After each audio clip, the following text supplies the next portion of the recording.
Subscribe کریں channel then اسلام کو اور بیل آئیکن پر پریس کریں تاکہ آنے والی ہر نئی ویڈیو کا نوٹیفیکیشن مل سکے۔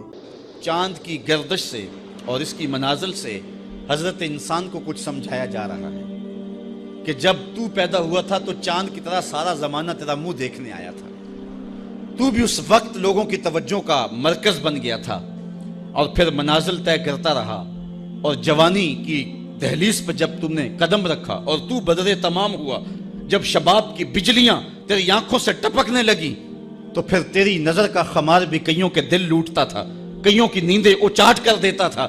جس طرح چاند جب جوبن پہ ہو تو چکور کا دل لرزتا ہے اور سمندر میں جوار بھاٹا پیدا ہو جاتا ہے، لہریں اٹھتی ہیں، طوفان پیدا ہوتے ہیں، تو جب بندہ بھی جوانی کی دہلیز پہ ہوتا ہے تو وہ بھی طوفان اٹھاتا ہے، دلوں میں جوار بھاٹے پیدا ہوتے ہیں۔ تو وہ لمحے بھی آئے کہ تو نے دلوں کی بستیاں اور دلوں کی دنیا پر ہلچل پیدا کر کے رکھ دی۔ تیرا شباب لوگوں کی زندگیوں کے اندر گھلتا رہا اور کتنوں کی نیندیں اچاٹ ہوتی رہیں، تیری زلف کے شکن کتنوں کا قرار لوٹ کے لے گئے، لیکن پھر وہ لمحہ بھی آیا، حتی آدھا کل ارجون القدیم، پھر بوڑھا ہو گیا، پھر تجھے کوئی دیکھنے بھی نہیں آتا، کوئی تجھ سے اداس بھی نہیں ہوتا، بچے بھی کترا کے گزر جاتے ہیں۔ کہا انسان ذرا چاند کی منزلوں کو دیکھ، یہی چاند کتنا پیارا تھا اور آج اسی چاند کو کوئی دیکھتا بھی نہیں ہے۔ بچہ جب پیدا ہوتا ہے تو اس کی مسکراہٹ دل کھینچتی ہے، اور جب بوڑھا مسکراتا ہے تو اس وقت جو ہے لوگوں کی توجہ نہیں ہوتی۔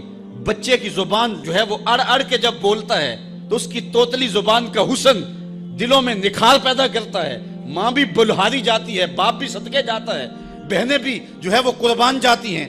تو بچے کا ٹوٹا لہجہ اور توتلی زبان خوشیوں کی ایک لہر ہوتی ہے، لیکن جب بڑھاپے میں فالج کی وجہ سے زبان میں لکنت آ جائے، اب توتلا پن پیدا ہو جائے، اب زبان اٹکنے لگے تو بچے بھی مذاق اڑاتے ہیں۔ ایک لمحہ وہ تھا کہ زبان توتلی تھی تو حسن تھا، آج لمحہ وہ گیا کہ حتی آدھا کل ارجون القدیم، کھجور کی ٹہنی سے جب پھل توڑ لیا جائے اب اس ٹہنی کو کون پوچھتا ہے؟ جب تک پھل آیا نہیں تھا وہ ٹہنی اچھی لگتی تھی، مالی سنبھال کے رکھتا تھا، جڑوں کو بھی پانی دیتا تھا اور خیال کرتا تھا کہ کوئی ایسا نقصان نہ ہو کہ یہ پودا جو ہے وہ مرجھا جائے۔ پھر جوبن پہ آیا اور جب کھجوریں لگیں تو اس نے پھر رسیاں بھی باندھی اور کھجوروں کو سنبھالنے کے لیے سب کچھ کیا۔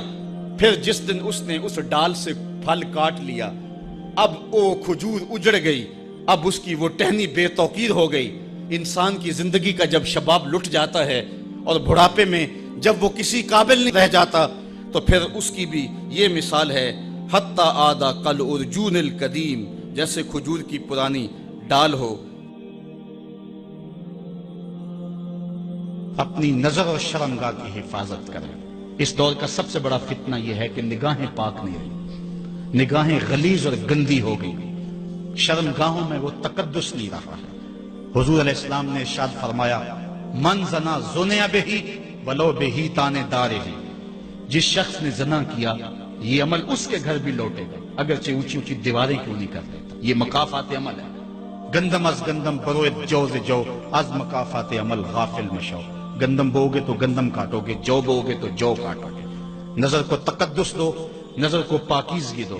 حضرت لقمان حکیم کہتے ہیں کہ میں کئی نبیوں سے ملا ہوں، کئی نبیوں سے ملاقات کی ہے، اور میں ان سے دو دو چار چار باتیں جمع کی ہیں، اور ان ساری باتوں کو میں نے جمع کر کے 100 باتیں جمع کی ہیں، اور ان کا پھر میں نے خلاصہ تیار کیا ہے۔ ان میں 8 باتیں الگ کی ہیں، ان 8 باتوں میں ایک بات یہ ہے، جب کسی کے گھر جاؤ تو نظر کو حفاظت میں رکھو۔ جس شخص کے مہمان بنو، جس کے گھر جاؤ، تمہاری نظر نہ بھٹکنے پائے۔ نظر اگر غیر محرم کو شہوت سے دیکھتی ہے، حدیث میں آتا ہے کل قیامت کے دن جہنم کی آگ سے بھر دی جائے گی، وہ سخت رسوا ہوگا۔ آج میڈیا کی آوارگی اور انٹرنیٹ پہ جو کچھ ہو رہا ہے، ٹیلی ویژن اور سینما جو بدتمیزی پھیلا رہے ہیں، اور موبائل پیکج جس طرح بے حیائی کو فروغ ہو رہا ہے، ہم اس کے خلاف پوری قوت کے ساتھ بند باندھیں۔ اپنی اولادوں کے ہاتھوں سے ناول چھین لو، ان کے ہاتھوں سے جو ہے وہ فلمیں چھین لو، ان کی خلوتوں پہ نظر رکھو اور ان کی حفاظت کرو۔ جس شخص کی نظر پاک نہیں ہے اس کے من میں طہارت نہیں آ سکتی ہے، دل پاک نہیں ہے اس کو جو ہے وہ باطن کا نور نصیب نہیں ہو سکتا۔ وائے قوم کشتائے تدبیر غیر، کار او تخریب خود تعمیر غیر از حیا بیگانہ پیرانے کہن نوجوانہ چوں زنا مشغول تن. کتنی حکمت والی بات کہی اقبال نے. وہ اپنے دور کا دکھڑا سناتا ہے جس دور سے ہم گزر رہے ہیں. اب تو عجیب حال ہو گئے. اقبال کہتا ہے یہ جو میرا دور ہے جوان تو جوان رہے بوڑھوں کی نظروں میں حیا نہیں رہا. از حیا بیگانہ پیرانے کہن. بوڑھے لوگوں کی آنکھوں میں بھی اقبال کہتا ہے حیا نہیں رہا. نوجوانہ چوں زنا مشغول تن. اور نوجوان عورتوں کی طرح اپنے تن کے ساتھ لگے ہوئے ہیں, اپنے تن کو سنوارنے میں ہر وقت کنگھی پٹی میں لگے ہوئے ہیں. یہ مردوں کا کام نہیں ہوتا, یہ دلیروں اور بہادروں کا کام نہیں ہوتا, یہ عورتوں کے وظیفے ہیں. در دل شاں آرزوہا بے ثبات مردہ زائن از بطون امہات. ان کے دلوں میں آرزویں کوئی اور ہی ہیں اور ماؤں کے پیٹوں سے مردہ جنم لے رہے ہیں. دخترانے او بزلف خود اسیر شوخ چشموں خود نماؤ خردہ گیر. اور قوم کی بیٹیاں اپنی زلف کی خود قیدی ہو چکی ہیں اور ہر وقت جو ہے وہ اپنے آپ کو آئینے میں دیکھتی رہتی ہیں. ساختہ پرداختہ دل باختہ ابروان مثل دو تیغے آختہ. وہ جو گھر کی رونق تھی, جو آبرو اور حیا کا دوسرا نام تھا, آج وہ دل پھینک قسم کی ہو گئی ہے. آہ قوم میں دل سے حق پرداختہ مرد و مرگے خیش را نہ شناختہ. اقبال کہتا ہائے قوم کہ جو مر گئی اور اسے ابھی تک پتہ ہی نہیں چلا کہ میں مر چکی ہوں اور جینے کا سامان نہیں کرتی. حضور نے فرمایا ہر دین کی کوئی پہچان ہوتی ہے, میرے دین کی پہچان حیا ہے. اگر حیا نہیں ہے تو دین ہی نہیں ہے.